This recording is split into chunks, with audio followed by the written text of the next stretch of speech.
All right, everyone, it's the final day of the National Conference on Ending Homelessness, and we are ready to begin the closing plenary.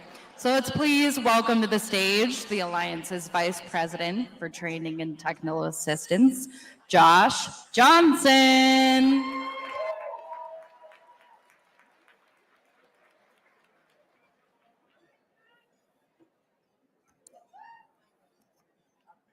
Hey, y'all. Ooh, my people. So welcome to day 3. At this point in the conference, we've shared ideas, challenges. Some of you all shared your energy and your wonderful voices last night at karaoke. Amazing. We've laughed and we've cried. We made meaningful connections. We reaffirmed our commitment to the often difficult, thankless work of ending homelessness. So as said, my name is Josh Johnson. I am the Vice President of Training and Technical Assistance. Thank you. I'm honored to introduce our speaker today. I remember attending this conference for the first time as a family advocate, just leaving a family shelter and looking around and being like, wow, look at the commitment, the brilliance in the room. And I tell you what, as I look around today, that feeling remains the same. And that is a testament to you all. No matter what's happening, you are here, fighting the fight. In my current role, I have the privilege of working with the Center for Capacity Building, where we partner with communities across the country to implement best practices and work to align systemic efforts to end homelessness. But there's something we do that's not found in a toolkit. It's not technical, but it's powerful, and that is this. Through our work in communities, we bear witness every day to the fact that change is possible, systems can work, and people matter.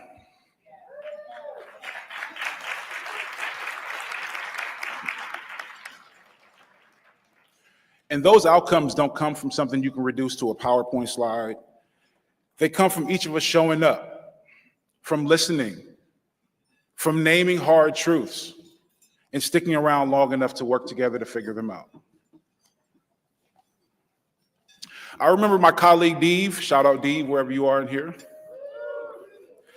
doing some systems work in the community, digging deep into data, pointing out real areas of growth while celebrating meaningful progress. And afterwards, someone walked up to Dave and said, wow, so we really can end homelessness. That wasn't just a comment, that was a shift, a spark in belief.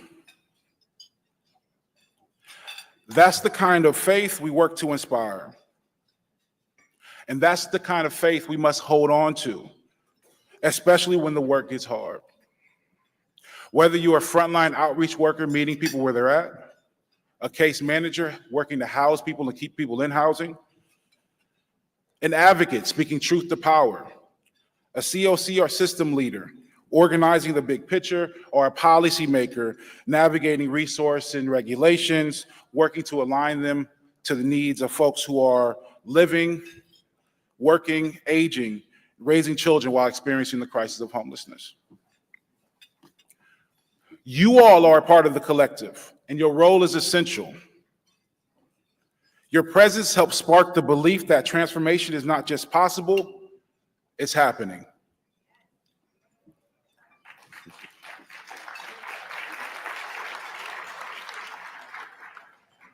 I want to be clear, when we talk about faith in this space, we're talking about the belief that transformation can happen, that someone sleeping outside tonight can be stably housed tomorrow, that broken systems can be reimagined, that dignity can lead to dignity, that policy can promote belonging, that we together can do hard things.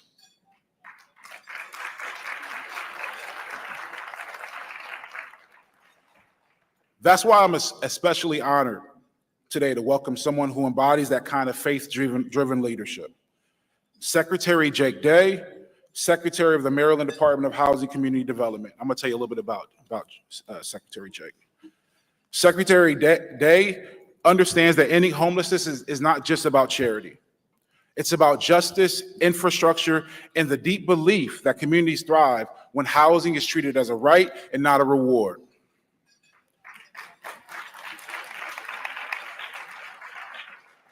As a member of Governor Wes Moore's cabinet, he oversees $2.5 billion in annual investments. He brings with him not only policy leadership at the state level, but lived commitment as a former mayor. He's also a veteran, an Army major, a father of 2 daughters, and brings a sense of both purpose and personal investment to everything he does. Secretary Day's blend of vision, service, and deep system knowledge makes him uniquely equipped to move this work forward. And more importantly, he leads with the belief that no part of the system operates in isolation. That everyone, no matter the advocate, nonprofit provider, or public agency, has purpose and power. So please join me in welcoming Secretary Jake Day.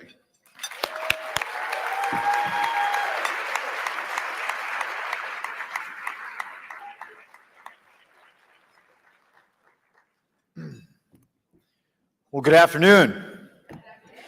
Can we hear it again for Josh?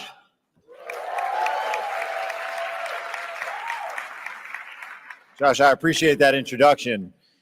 Well, look, it's a privilege to be with you today, and it's a privilege to do what I do every single day, to try to create enough housing so that everyone has a roof over their head, to try to create cities that are humane and serve the needs of all of their residents, and to try to help more people achieve the dream of home ownership. We're awash in privileges, aren't we? In this air-conditioned space, in the company of passionate advocates, warriors, frankly, and complete with access to all the coffee you could want and your choice of sweeteners. Got a lot of privileges. But let us not forget this, as what we might know in our hearts to be rights are treated as privileges belonging to a select few, to be ripped away from millions of Americans. And yes, I'm talking about healthcare. Yes, I'm talking about food. And yes, I'm talking about housing. The conference theme today is inspiring faith. And while it might be easy to lose faith or to feel uninspired in the wake of the decisions being made down the street, my goodness, there's a lot of reasons to have faith. You know, I thought about that word a little bit as I drove into this conference. And I remember my grandfather, who was a pastor, talking about Hebrews 11:1. Faith is the belief in things not seen. And there's a lot that goes unseen in our communities, unseen on our streets, and unseen in people's lives. But that doesn't mean they're not there. You know, you in this room, every single day, including those of you who work in the Maryland Department of Housing and Community Development, let's hear it, make some noise. You know, you have chosen to fight for the humanity of others and to preserve your own humanity. When I accepted the nomination to become Secretary of the Maryland Department of Housing and Community Development, I drafted a list of core objectives and principles, and one of those was that we believe in housing for all.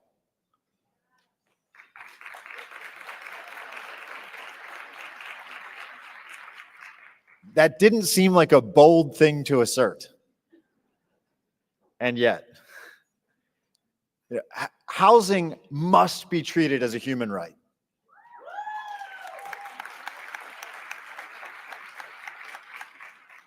That fundamental belief is something that drives us to continue our work every single day. And if we're being honest, we know that we're doing that work in a context of opposition, right? We are facing a lot of challenges and a lot of uncertainty, but we all keep working because we believe, we have faith. At some point, every single one of us in this room had to make the conscious decision to spend part of our life doing this work. At some point, each one of us said to ourselves, I want to be part of solving the problem, whether that's the systemic problem of homelessness or whether it's just helping an individual I see, helping a family, helping a neighbor. I'll tell you a little bit about how I got there. I was born and raised in a small city on Maryland's Eastern Shore called Salisbury. And a few decades later, I had the good fortune to be elected mayor in that town. And it was kind of my dream job for most of my childhood. I think I was 7 years old when I said, I want to be mayor one day. Did not know what that meant. Different vision of what that was going to look like. But at some point in time, I realized I wanted to make this place better. That's why it's a dream job. I could work on the project of my town, of my community. And although it's a relatively small city in a rural region, I think you know this better than I do, that a lack of shelter and that homelessness exists everywhere. And while the symptoms and signs of people going unhoused are often one of those things that goes unseen to most people or by most people, some of those indicators, even those not directly related to homelessness, like panhandling, are highly visible. Policymaking on housing the unhoused has been for many decades the primary providence of the federal government, secondary the states, and then maybe local government shows some leadership here and there. But when a tent is set up on a vacant lot, or when someone is falling asleep on a sidewalk because that's their last option, people aren't picking up the phone and calling their senator. They're not even calling their governor. And guess what? Most of the time, they're not calling their secretary of housing. They're calling their mayor. They're calling their council member. They're calling the local nonprofit that's committed and vocally working on this issue. So eventually, that sense of local connection and responsibility has to turn into accountability for local officials. And for me, that moment came when a young intern in the mayor's office came and said to me, he wanted us to take more seriously the mental health crisis facing our city. And so we began to learn, we began to educate ourselves. And inevitably, this also meant responding to the issue of housing. The interconnectedness between the absence or lack of mental health services and the needs of people to be stably housed are undeniable. I guarantee you know them firsthand. So in our 2017 budget, the city of Salisbury decided to use city funds, not federal or grant funds, because we wanted them to be guaranteed no matter the changes or turmoil in Washington or Annapolis or any other place. But we said we were going to create our own permanent supportive housing program, a city-run voucher program that we created and we dictated and we owned. The importance of those local funds, again, was that no one could take it away from us. We also recognized that building housing was not going to be an easy or quick proposition. So we decided to work with existing housing. So this voucher program, we entered into partnerships, tripartite leases with local landlords, with a chronically homeless resident, and the city of Salisbury. We also contracted for wraparound intensive case management services with our local health department. And we provided mobile integrated healthcare and a team of dedicated staff that provided services directly to the people that we were trying to house. And look, that was just the beginning of our journey. A few years later, COVID hit. You can all close your eyes, take yourself back to that moment, think about the decisions you and your organization and your community had to make. For us, it meant that the unhoused were particularly susceptible to increased health risk, in part because social distancing was not going to be as easy, in part because provision of testing or medical care was not going to be as easy in disparate circumstances. So we created a space where they could collectively camp, appropriately distanced, and provide services through what we called Camp Hope. We distributed food and COVID testing and medical care and services that would otherwise be provided on a mobile basis, but directly to those groups of unhoused persons. It was around that same time that really one of the toughest things that has ever happened in my life occurred, but also one of the most rewarding. I was called to serve overseas for a year. So as mayor, I had to pack up, I had to walk away from my city. As you can imagine, that would be difficult under any circumstances. But it was also at the time when COVID was facing down our city. People were turning to their local officials to be public health experts, which admittedly I am not. And on May 26, 2020, a man named George Floyd was murdered. And about 5 days later, I had to leave my city. Trust between the police, government in general, and community was at its lowest. We were facing down a public health crisis, and I had to go away. Well, a year later, I came home. And when I returned, I expected to still find that public health crisis, and in many ways, I did. I expected a crisis of small business. I expected a crisis of community identity. But what I didn't expect was an exacerbated housing crisis. It had only gotten worse. And yes, temporarily, we saw dips in figures around homelessness, dips in figures around evictions and foreclosures, thanks to many great programs that were put into place, but it was temporary. And I came to believe again that in that moment, we had to act locally to dig ourselves out of the challenge that we were facing. And what that led to was first designing one leg of a stool that was focused on housing production. It was going to take the longest amount of time for us to get there. But homelessness is, at its core, a housing problem. And we don't have enough housing. And if housing is a human right, then you better believe we need more housing to address the needs of every single American. So in the last 4 years, our program produced over 2,000 housing units, and more than 6,000 since have entered the permitting and design process.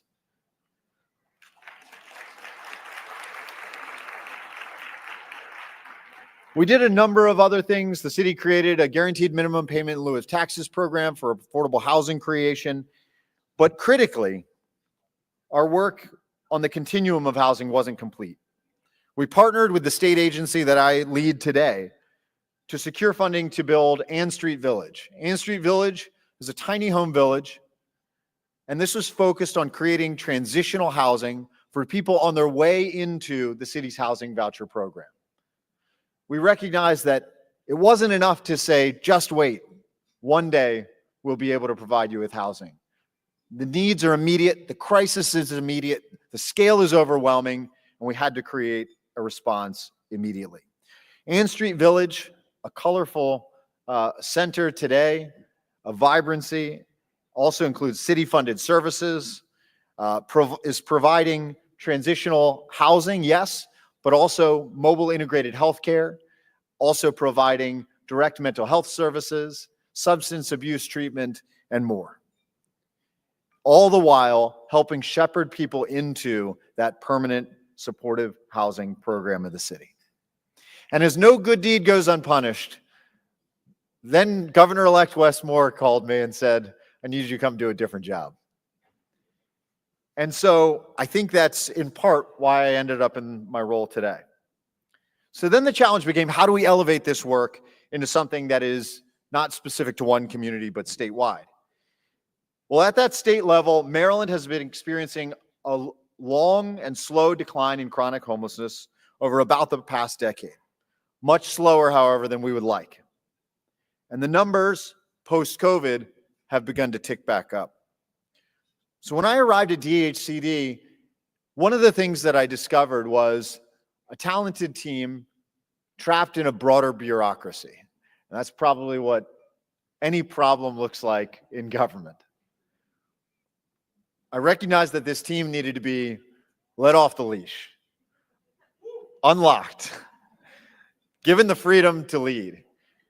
And so, among other changes, one of the things that we did was we reprioritized our organization so that the organization reflected our values. And we created the Division of Homeless Solutions and the Assistant Secretary of Homeless Solutions, and according to Google, the only such Assistant Secretary position in America, occupied by Danielle Meister. I think you've got some fans, Danielle. But creating that division was about recognizing that no organization that subjugated its priorities to a broader bureaucracy was ever going to be able to listen when the people implementing that work were shouting, saying, hey, listen to me, listen to me. And that's to take nothing away from the great people who worked there before and still work there today. But what we recognized again was we needed to listen to that team and let them off the leash. So this new division serves as the main point of contact for our continuum of care partners throughout the state. And in addition to that, we lead the balance of state continuum of care. So this team is essentially the COC for most of rural Maryland. This puts us in a position of understanding exactly what those other COCs throughout the state are going through. And in concert with our agency's Division of Policy, Strategy, and Research, the Division of Homeless Solutions is helping drive policy and process changes to more effectively address homelessness, and particularly chronic homelessness, throughout the state of Maryland. In 2024, the Maryland General Assembly passed into law the Moore-Miller administration's housing package. 3 key pieces of legislation representing the largest reforms to the state's housing issues in many years. Among those 3 bills was the Renters' Rights and Stabilization Act. The first and best way to combat homelessness is to keep people in their homes and to prevent them from becoming homeless to begin with.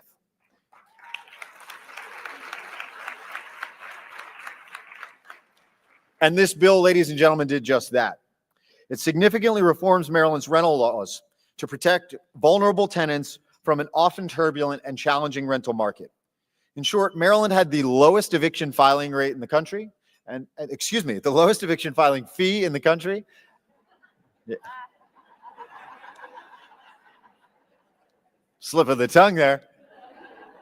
And the highest eviction filing rate in the country. You think those 2 things are related? I think so too.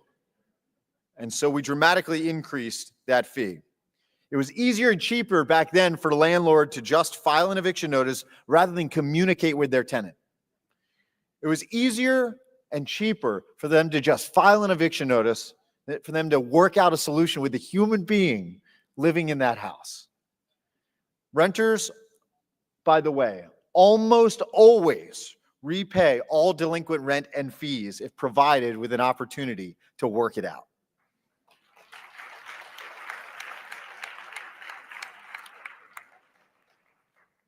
On top of that, in Maryland, it costs on average $5,400 for the average family to show up and enter into a lease at an apartment.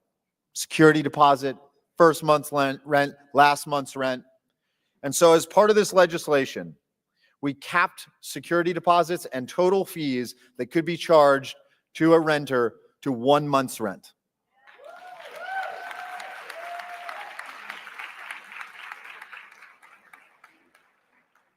Look, you know this. Less unwarranted evictions means less people at risk of becoming unhoused. This work is upheld by another piece of the legislation, the newly created Office of Tenant and Landlord Affairs, which just published the nation's first statewide Tenants' Bill of Rights. By the way, as of today, that is a required addendum to every single residential lease signed in the state of Maryland.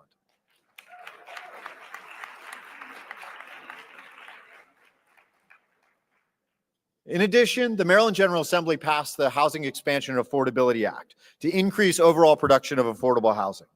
But as we work to scale up housing production, and yes, that's important, we have to take new steps to target our rental housing resources, those limited dollars, in a more effective manner related to preventing homelessness.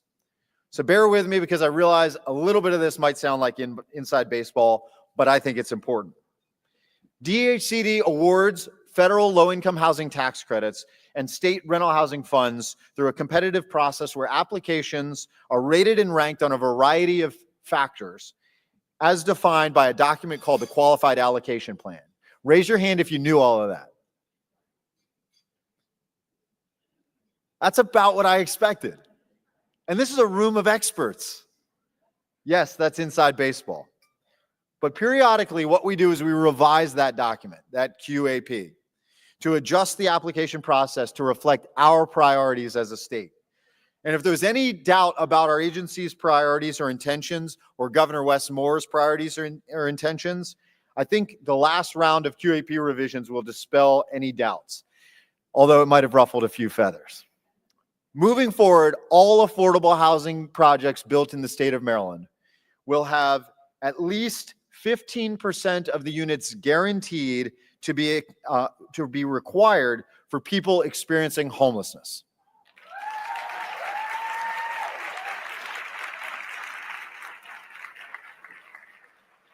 Those units will exclusively accept referrals from the local COC. What that means is the COC, who has limited resources, desperately trying to solve homelessness in their community, are now going to have front of the line access to 15% of all of the new affordable housing units created in our state.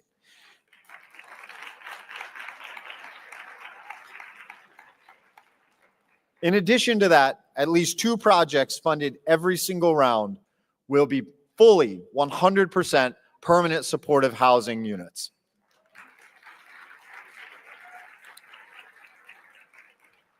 This is the first time in our department's history of administering low-income housing tax credits that we have required permanent supportive housing units or a homeless preference. And friends, what I'm about to say, you already know.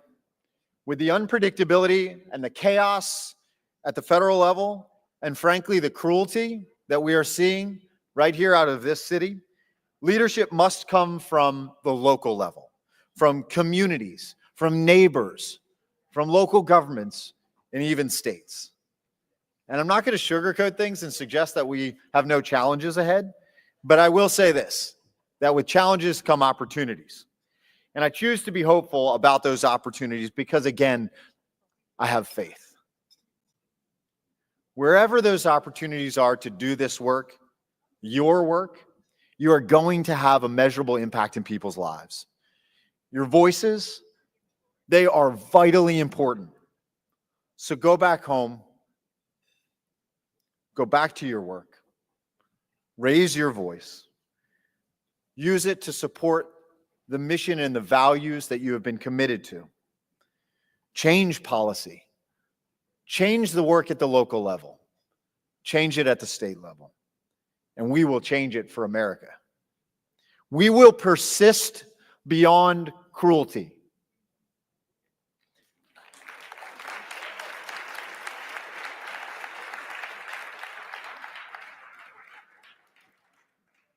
And I have faith that we will persist as agents of humanity. Thank you for what you do every single day. God bless you all.